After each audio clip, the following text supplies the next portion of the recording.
In this video, I want to talk about if you have to pay tax on profits from eToro. Now, keep in mind that basically everyone has to pay tax on profits if you're trading on eToro or any other trading platform for that matter. I cannot even think of one place where you don't have to pay tax, especially from eToro, because this is mostly in Europe and a little bit in America and stuff like that.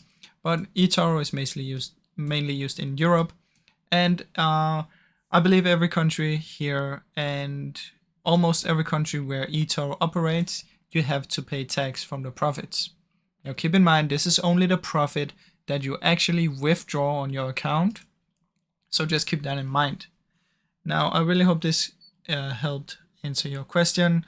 Otherwise, what I suggest you do is you can, and I mean, this might sound a little weird, but you can ask ChatGPT if you have on your specific country.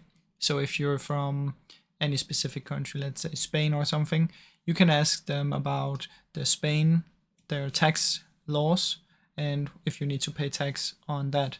But I'm pretty sure everywhere where eToro operates, you have to pay tax. Now, I really hope you enjoyed this short video. If you did, please leave a like and subscribe, as it helps me out a ton. Thank you so much for watching.